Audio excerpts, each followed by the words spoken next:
نحمده ونصلي ونسلم على رسوله الكريم اما بعد اعوذ باللہ من الشیطان الرجیم بسم اللہ الرحمن الرحیم وَإِذْ قُلْنَا ادْخُلُوا هَٰذِهِ الْقَرْيَةَ فَكُلُوا مِنْهَا حَيْثُ شِئْتُمْ رَغَدًا وَادْخُلُوا الْبَابَ سُجَّدًا وَقُولُوا حِطَّةٌ نَغْفِرْ لَكُمْ خَطَايَاكُمْ وَسَنَزِيدُ الْمُحْسِنِينَ فَبَدَّلَ الَّذِينَ ظَلَمُوا قَوْلًا غَيْرَ الَّذِي قِيلَ لَهُمْ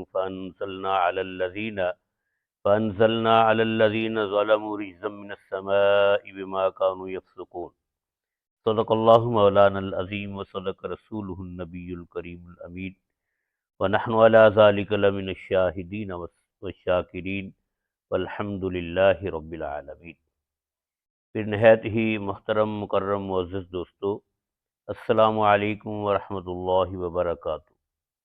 آج میں نے سورہ بقرہ کی آیت نمبر 58 اور 59 آپ کے سامنے تلاوت کی ہیں۔ ان کے اندر اللہ رب العزت نے بنی اسرائیل پر کیے ہوئے اپنے احسانات کا ذکر کیا ہے۔ اللہ تعالیٰ فرماتے ہیں وَإِذْ قُلْنَا ادْخُلُوا هَٰذِهِ الْقَرْيَةَ، اور جب کہا ہم نے کہ داخل ہو جاؤ اس بستی میں، فَكُلُوا مِنْهَا، پس کھاؤ اس سے،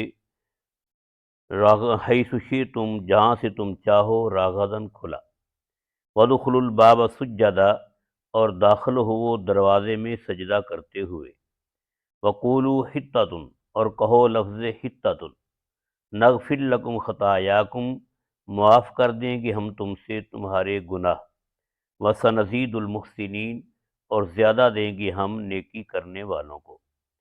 یہ آیت نمبر 58 کی میں نے ابھی جو ترجمہ کیا ہے، اس کے اندر یہ ذکر ہے کہ سیدنا موسیٰ علیہ السلام جب میدان تیہ کے اندر ٹھہرے اپنی قوم کو لے کر، اور ایک عرصہ گزرا، 40 سال کا ذکر آگے آئے گا کہ میدان تیہ کے اندر بنی اسرائیل 40 سال تک ٹھہرے رہے۔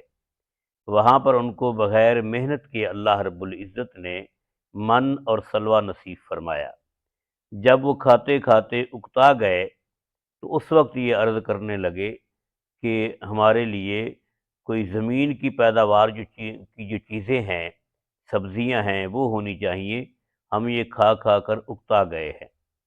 تو ان سے پھر کہا گیا کہ یہ جو بستی ہے اس بستی میں داخل ہو جاؤ۔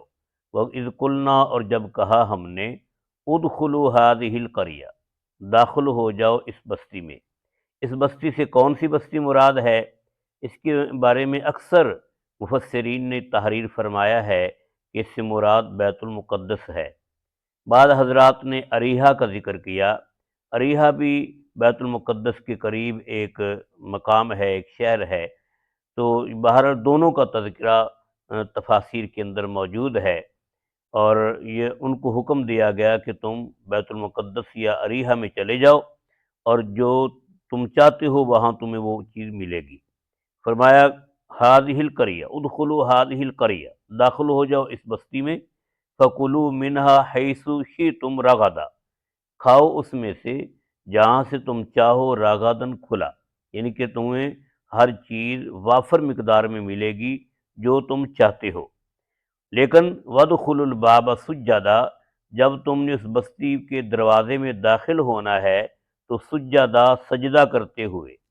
اس سجدہ سے مراد واقعتاً سجدہ ہے یا اس سے مراد جھکاؤ ہے؟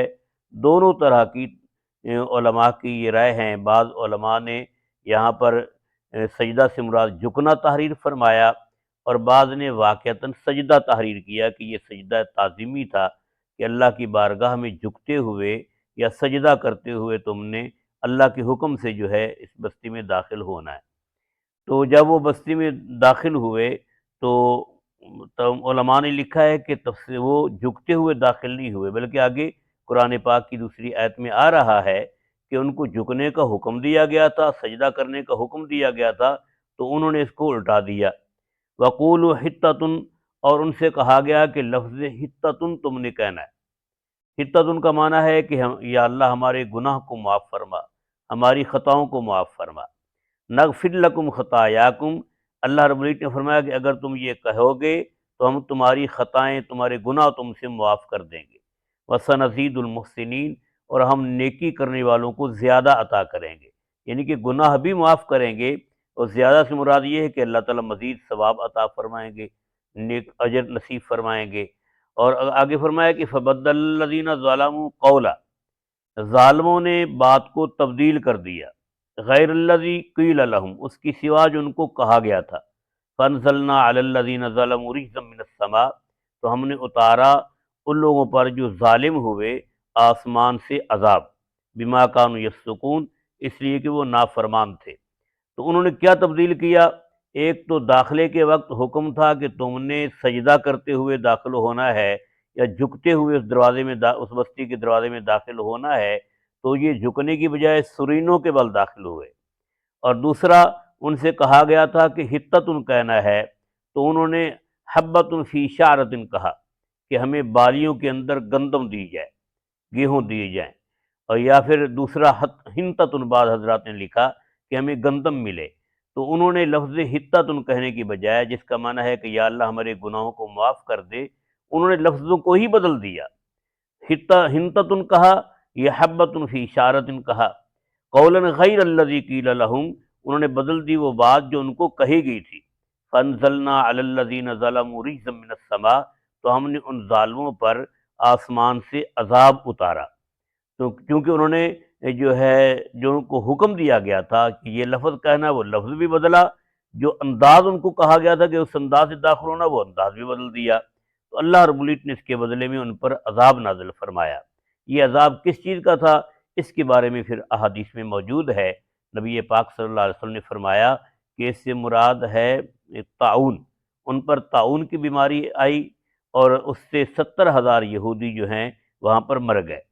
اللہ تعالیٰ فرماتے ہیں بما کانوا یفسقون، یہ عذاب اس لیے نازل کیا گیا کہ وہ نافرمان تھے، ان کی نافرمانی کی وجہ سے اللہ رب العزت نے ان پر عذاب کو اتارا۔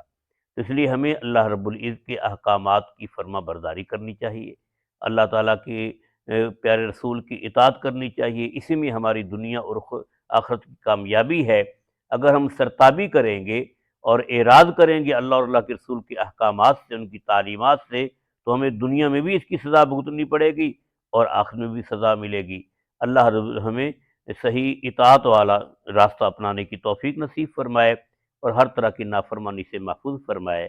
آمین۔